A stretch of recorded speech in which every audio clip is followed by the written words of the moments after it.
Cette semaine à Église en sortie, nous recevons le chanteur, auteur et producteur Mario Pelcha, avec qui on discute des relations entre l'Église et les arts, ainsi que de son tout dernier album intitulé Agnus Dei. Et on vous présente un reportage sur l'enregistrement de cet album original, réalisé avec la collaboration de 3 séminaristes, 4 prêtres et un évêque de l'archidiocèse de Québec.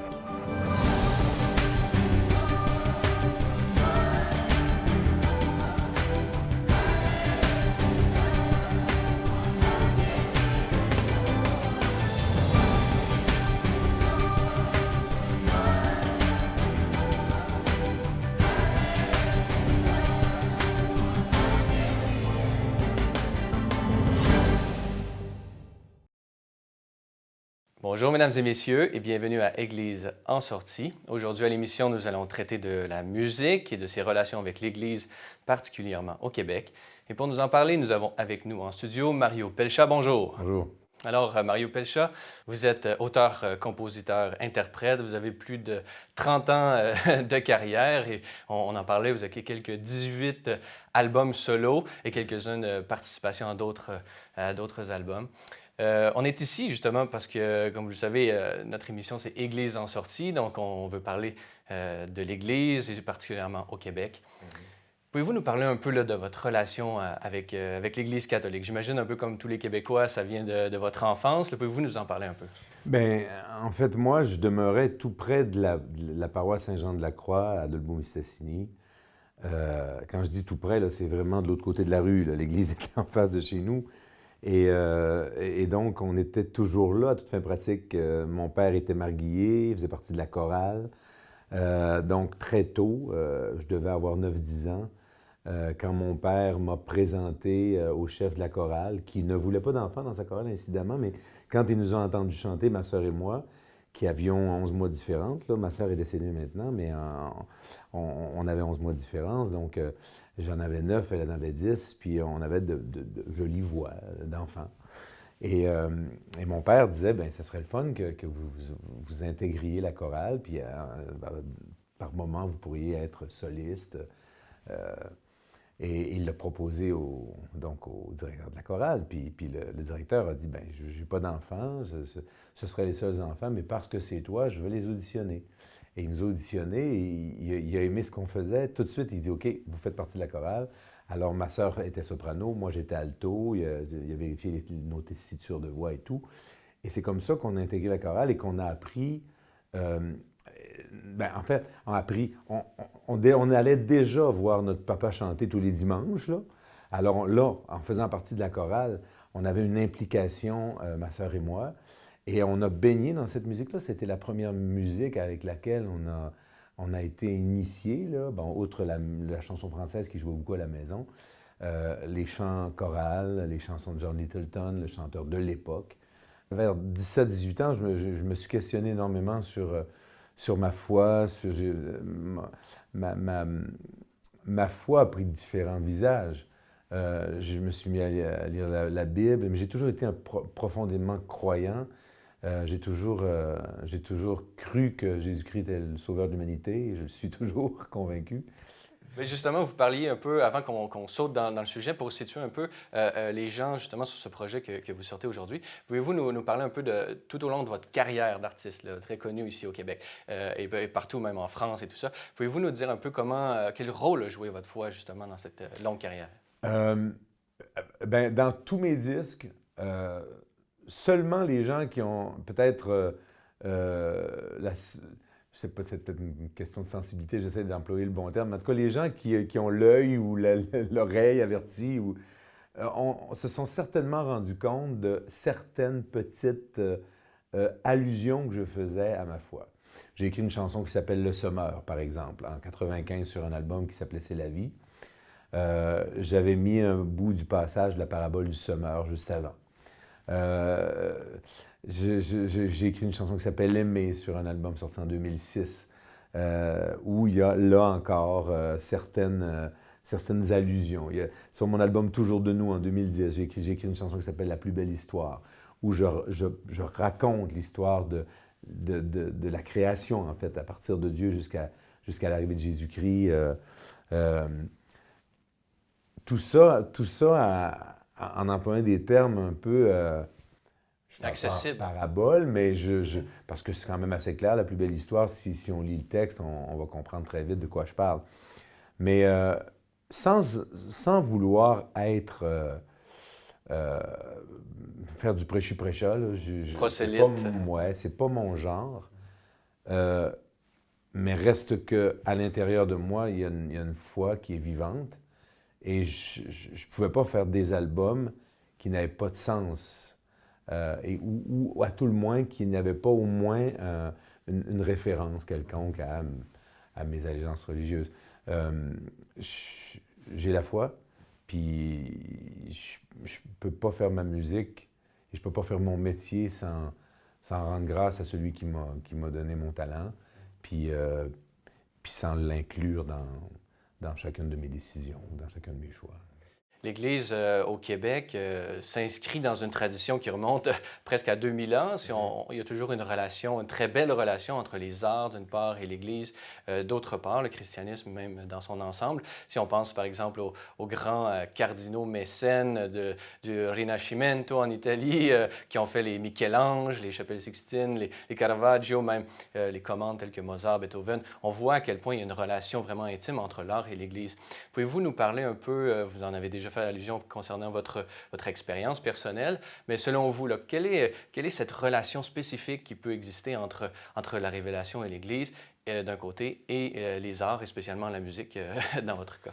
Bien, moi, je pense que Dieu est un créateur qui aime le beau, la preuve étant que quand on sort à l'extérieur et qu'on voit toutes les merveilles de la création, on est à même de constater que Dieu aime les choses belles. Alors, c'est probablement pour ça qu'on a voulu aller dans ce sens-là, amener de la beauté dans tout ce qu'il y a de pieux. Mais en même temps, ça peut se faire aussi dans l'humilité. Je veux dire, ça peut se faire dans la simplicité aussi. Quand j'ai parlé tout à l'heure que ma foi avait pris différents visages, c'est que j'ai exploré plein de choses aussi. Puis, et le disque, je veux qu'il s'adresse bien sûr à la communauté catholique, mais que les chrétiens en général, ils trouvent leur compte aussi, parce que le dénominateur commun est Jésus-Christ, et les chansons ont été choisies justement pour le mettre en lumière et pour que un chrétien évangélique ou un pentecôtiste ou un baptiste ait envie d'écouter ces chansons-là aussi, parce que ça s'adresse aussi à lui s'il a foi en Jésus et en Dieu. Et le fait de chanter avec un chœur de prêtre catholique, c'est parce que c'est notre identité profonde ici, c'est bien l'Église catholique qui a fait notre pays, et je voulais que ce soit représentatif de qui nous sommes et de notre culture et de notre identité, parce que je trouve qu'on la perd. Malheureusement. Justement, j'ai fait mention précédemment à tous ces prêtres, et ça a été pratiquement votre cas également, qui ont découvert et fait fructifier tous ces talents qui étaient là. Maintenant, peut-être qu'on est dans une perspective inverse, au sens où, et là, vous allez nous parler justement de votre projet, puisque c'est vous, artistes, maintenant, qui voulez aider l'Église justement dans sa relation avec les arts. Pouvez-vous nous parler un peu justement de l'intention derrière le projet qui est le vôtre, et peut-être nous parler un peu du projet comme tel? Absolument. Bien, en fait, quand je dis ça fait 40 ans que j'ai envie de le faire, il y a 40 ans, mon désir était de faire de la belle musique et de faire ces chansons-là sur disque. Il y a 40 ans, j'étais un peu jeune, là, mais reste que ça ne m'a jamais quitté. Et il y avait des chansons qui étaient les préférées de ma mère. Et ça faisait longtemps qu'elle me disait, un jour, j'aimerais ça que tu enregistres ça. Mais quand j'avais 20 ans, je savais très bien que ça ne se serait pas perçu de la même manière. Là, j'ai 53, puis je fais ce que je veux, j'assume qui je suis, j'ai plus peur de ce qu'on dira et tout ça. Et donc, l'idée de faire ce disque-là, je sentais d'abord que le timing était bon, pour employer un terme québécois qu'on utilise souvent. J'ai vu le succès des prêtres en France, de priests en Irlande, et je ne comprenais pas pourquoi qu'ici, personne ne l'avait fait. Alors j'ai dit, moi, je vais le faire. Je vais le faire, mais j'aime tellement ces chansons-là que j'ai dit, je ne peux pas les faire et ne pas chanter avec eux, parce que je vibre trop à ce répertoire-là. Alors, je sentais que c'était le moment. L'automne dernier, quand j'ai eu cette invitation dans 2 fabriques, j'ai dit que ce serait peut-être le fun aussi de le faire, mais pas juste aider 1, 2 fabriques, aider plusieurs fabriques au Québec. Et si elles nous invitent, on ira faire des spectacles dans leur paroisse, et puis ça aidera ces églises-là à tenir le coup. M. Abbé Guillot a pris en charge la coordination, et quand je lui ai amené cette idée-là, il a eu en tête, en fait, comme première idée, ça a été de sauver l'orgue Casavant qui est dans l'église Saint-François d'Assise, dans le Diocèse de Québec. de Québec, de Limoilou, secteur de Limoilou. Une église qui devra être démolie parce qu'elle est construite sur un terrain marécageux, puis... alors, c'est un terrain incertain. Je pense que le clocher a déjà commencé à bouger et tout, donc il fallait la détruire. Mais l'orgue Casavant qui est à l'intérieur, c'est un joyau de notre culture. Ça vient de Saint-Hyacinthe, les orgues Casavant. Et ils ont décidé donc de la déménager dans une église de Bécomo. Et ça coûte des sous. Alors, les royautés qui seront versées aux prêtres iront à la Fondation Notre-Dame de Rocamadour, qui permettra justement le déménagement de l'orgue. Donc, on va sauvegarder un patrimoine culturel d'ici, plutôt que ça parte dans un pays étranger, comme ça arrive souvent. Alors, c'est une première œuvre qui va servir, que ce disque, auquel ce disque servira. Mais il y en aura d'autres aussi. Alors, si vous le permettez, on va prendre quelques instants pour aller voir un reportage sur l'enregistrement de ce disque Agnus Dei avec Mario Pelchat.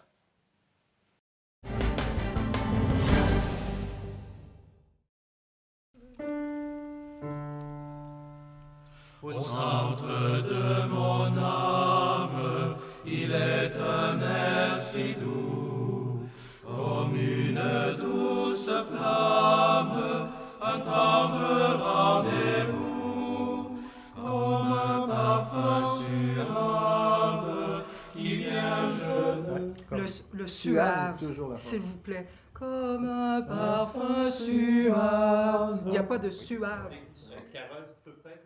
Jeudi 9 février 2017, au studio Piccolo de Montréal, régnait une atmosphère un peu particulière. Au milieu des infrastructures musicales, un groupe de prêtres est venu de Québec pour accompagner Mario Pelchat dans l'enregistrement de son nouvel album. L'abbé Julien Guillot, coordinateur du projet, revient sur la genèse de cet album audacieux. Dans mon langage spirituel, j'appelle ça un clin d'œil de l'Esprit Saint. J'ai reçu un message par Facebook de Mario Pelchat. J'avoue qu'au départ, je me demandais si ce n'était pas un canular. Alors, j'ai écrit quelques petits courriels pour voir si ce n'était pas un canular. Puis, j'ai senti que c'était sérieux. Donc, on s'est donné rendez-vous à Québec. Et puis, j'ai pris le temps d'écouter c'était quoi sa passion, son désir dans le projet qu'il me présentait. Et tout de suite, ça a pris quelques minutes pour nous connecter sur nos passions respectives, son désir d'aider l'Église et tout ça. Non, mais c'est super beau. Ouais. Ah oui, c'est beau de vous voir. Il y en a qui sont comme des gamins. Ça a germé pendant presque 40 ans dans ma tête. Maintenant, c'est le jour J et je suis très heureux, fébrile en même temps, parce que c'est un peu mon enfance que je revis à travers cet enregistrement. En choisissant un chœur de prêtre pour l'accompagner sur cet album, Mario Pelchat a fait un choix audacieux. En effet, pour la plupart d'entre eux, cet enregistrement en studio est une première. Et c'est avec une certaine appréhension qu'ils sont arrivés aujourd'hui. C'est sûr qu'au niveau de l'enregistrement, on est en studio, les micros sont très sensibles, le bruit de notre respiration, ça c'est quelque chose qui me préoccupe pour ne pas tuer la musique et donc bien respirer puis avoir les timings pour arriver juste, mais on est très confiant. Avec Mario Pelchat, c'est facile de travailler, on comprend que c'est un homme de passion qui sait ce qu'il veut, ça c'est très clair, mais en même temps, son approche est toujours respectueuse. Et à un moment donné, dans le processus de sélectionner les voix, on avait un objectif d'en trouver 4. Un ténor 1, un ténor 2, baryton et basse. Quand il a entendu les 8 auditions, il dit « je ne peux pas en mettre de côté, je garde tout le groupe ». Alors finalement, on est 8 sur l'album. J'éprouve pas de crainte comme telle en ce qui a trait à l'enregistrement des prêtres, même s'ils n'ont pas l'expérience de professionnels, même s'ils n'ont jamais fait de studio. Et ils ont une répétitrice en la personne de Carole Lambert qui est vraiment exceptionnelle et qui a fait un travail méticuleux avec eux en amont. Donc, on arrive en studio, ils sont prêts. Et je les ai entendus quand on a fait la session de photos à la cathédrale de Québec, enregistrer une chanson a cappella qu'on a décidé d'ajouter au disque qui ne faisait pas partie de la liste au départ. Et j'ai tellement été touché par leur voix qui sonnait bien. C'était, bon, évidemment, dans l'église, il y avait toute cette réverbération naturelle. Tout de suite, on a décidé d'abord d'ajouter la chanson, mais ça m'a confirmé que ça allait bien se passer. Et on les entend là, et c'est déjà gagnant. Appelant les époux, et mon cœur se repose quand il se perd en toi, ne cherchant d'autre chose que de goûter ta joie. Pour moi, ni la topaz, ni l'or non plus d'éclat, ni même ces extases qui jalonnent mes croix. En ce pays qui est le mien, je voudrais tant porter ton nom. En ce pays qui est le mien, je voudrais tant porter ton nom. En ce pays, quand on commence, à chaque fois que vous commencez un couplet ou vous commencez un refrain, regardez Carole, elle respire, puis en ce pays, pour que tout le monde arrive en même temps, OK, ensemble. Puis, en ce pays qui est le mien, il y a une note qui ne marche pas. Une note qui est En sa qualité de réalisateur, Christian Turcotte travaille sur la mise en œuvre et sur la cohérence de l'enregistrement. Par ses conseils à la fois professionnels et bienveillants, il guide le chœur de prêtre vers un résultat optimal. Pour Monseigneur Corriveau, évêque auxiliaire de Québec, cette expérience musicale est une première. Je m'attendais à ce qu'on soit obligé de mettre beaucoup de temps sur les pièces. Chanter sur le bord d'un feu ou encore chanter dans le chœur. On peut faire des fausses notes de temps en temps, ne pas faire les doubles croches qu'il faut. Mais là, on est obligé d'enregistrer. On enregistre un disque. Et là, c'est une autre paire de manches. C'est une première expérience pour nous tous. De son côté, Patrice Pruneau, ingénieur du son, travaille en lien étroit avec le réalisateur. Et malgré les inquiétudes des prêtres, il semble que leur prestation soit tout à fait satisfaisante. Ça se passe très bien, les prêtres sont super gentils, sont efficaces, sont à l'écoute, sont patients. Donc ça, c'est toutes des très bonnes qualités de personnes pro, en fait. Donc c'est parfait, ça marche bien. Hey, bravo! T'es pas fatigué trop? À l'issue de cette journée riche en découvertes et en émotions, c'est avec le sourire que les prêtres sont rentrés à Québec. Pour Mario Pelcha, la mission est accomplie et c'est avec espérance qu'il aborde la suite de l'aventure. Je veux pas me faire prêcheur ou, je veux dire, chacun est libre de faire ce qu'il veut dans la vie ou de croire en ce qu'il veut. Mais j'espère en tout cas que ça va redonner le goût des valeurs, du sens de la famille, du sens du rapprochement, de l'amitié, du partage. C'est ça un peu le message de Jésus-Christ. Donc, et c'est ça dont parlent les chansons que j'ai choisies. Ouvrier d'évangile, inlassable semeur, comme il est difficile d'être le grain qui meurt. Je ne saurais vous dire combien souvent mon cœur s'absente pour vous suivre et devient voyageur. En ce pays qui est le mien, je voudrais tant porter ton nom. En ce pays qui est le mien, je voudrais tant porter ton nom.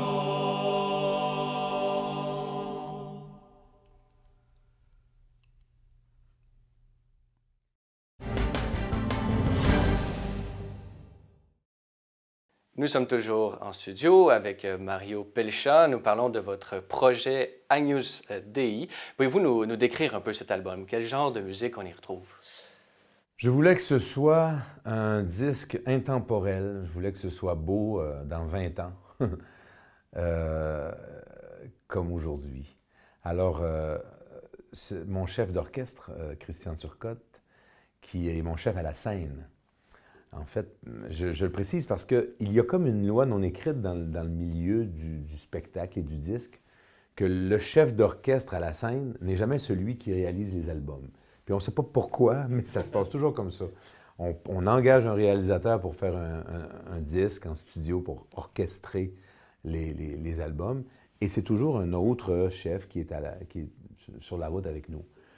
C'est assez rare que c'est le même qui fait les deux. Alors, l'automne dernier, quand on a fait les spectacles dans les églises, et puis que là, on a vu encore l'engouement après avoir fait ces chansons-là auprès des gens, dans la sacristie, après, on s'est dit, la sacristie qui nous servait de loge, là, on s'est dit, pourquoi on ne le fait pas cette année? Et là, on était fin novembre. Ça s'est fait, mais tellement rapidement. Quand on sait que ça fait au moins 4-5 ans que j'ai envie de faire un disque avec les prêtres, mais que ça fait 4-5 ans que je me dis comment on va trouver des prêtres qui chantent. C'est pas évident, là. C'est pas écrit dans leur front qu'ils sont des chanteurs. Alors, le lendemain, j'ai trouvé quelqu'un sur Facebook avec un col romain, donc, qui est un prêtre, et dans ses amis, il y avait plusieurs prêtres. Alors, j'ai écrit à toutes ces personnes-là, et je les faisais copier-coller, je faisais envoyer le message. Et c'est l'abbé Julien Guillot qui m'a répondu. Je suis allé le rencontrer à Québec. Et avant même que je lui explique le projet, il m'a sorti l'album The Priest et l'album Les Prêtres, qu'il avait, lui, en main. Il avait tout compris de l'idée. Le 5 janvier, donc je revenais du Lac-Saint-Jean, je m'arrête à Québec, Christian Turcotte fait le voyage de Montréal, et là, on auditionne les prêtres. On en voulait 4 au départ, mais les 7 qu'on auditionnait cette journée-là avaient tous de belles voix.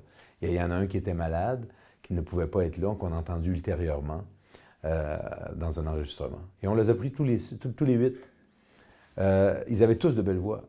Alors j'ai dit, c'est pas vrai qu'on va en choisir 4 puis on va laisser 4 de côté. Un chœur, c'est un chœur.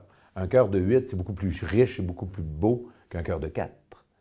Et donc ça a donné vraiment un bel amalgame parce qu'en plus, il y a de tous les âges. On part je pense que le plus jeune est dans 30 ans, et le plus vieux doit avoir peut-être 59, alors ils sont assez jeunes quand même.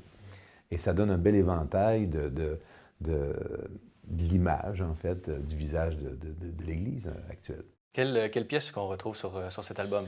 Je voulais qu'il y ait des chansons classiques. Donc, j'ai choisi Panis Angelicus, Pie Jesu, Agnus Dei, mais dans une version un peu plus moderne.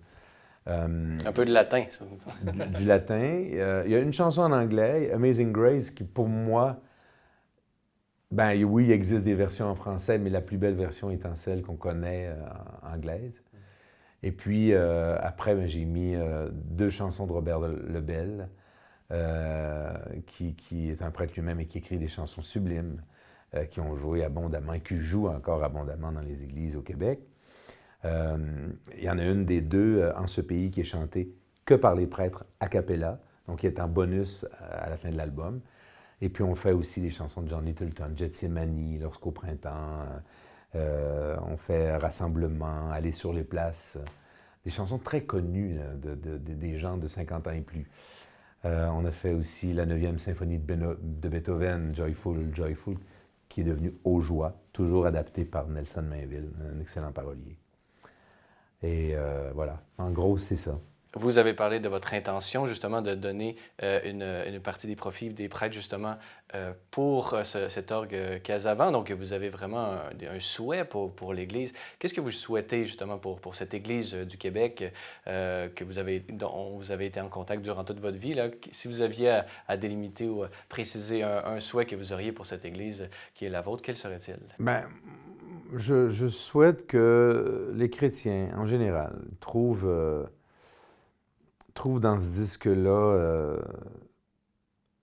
un retour aux vraies valeurs et qu'on retrouve notre identité. Je trouve qu'on a perdu notre identité, et dans tout ce qui se passe, d'accommodement raisonnable et tout, il y a trop de gens qui se sentent heurtés, mais s'ils sont heurtés par l'arrivée de d'autres dénominations religieuses, ben c'est que leur foi est chambranlante et qu'elle est pas solide. On n'est pas heurté, on n'est pas ébranlé quand notre base est solide. Et puis je trouve qu'on on a jeté le bébé avec l'eau du bain, là, puis que l'Église, en fait, c'est dramatique. C'est dramatique ce qui se passe au Québec, là. Que moi, quand je vois des églises fermées, quand je vois des églises être vendues pour faire des condos, je trouve ça épouvantable. Et c'est en même temps une réalité. Qu'est-ce que vous voulez qu'on fasse avec ces bâtiments-là qui n'arrivent plus à suffire parce que plus de gens y vont? C'est triste, mais c'est un triste constat. Et je pense qu'il est plus que temps qu'on retrouve nos valeurs et nos racines, quoi. Très bien. Alors, je rappelle que vous sortez aujourd'hui même l'album Agnus Dei, en collaboration avec 8 prêtres, comme vous nous avez fait mention. Et même un évêque, rien de moins. Absolument.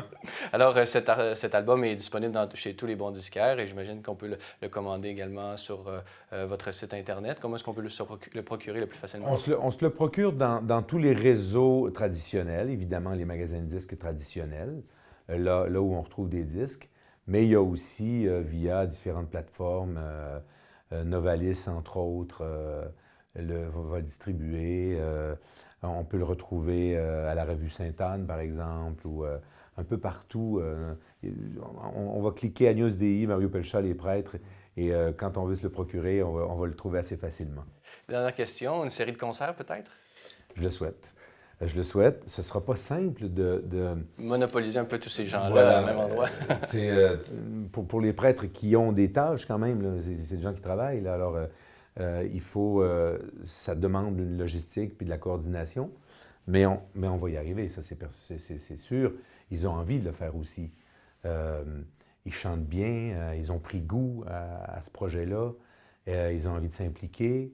Et ils savent aussi que ça va aider l'Église quelque part. Donc, c'est sûr que ça va être possible. Puis, on attend l'invitation.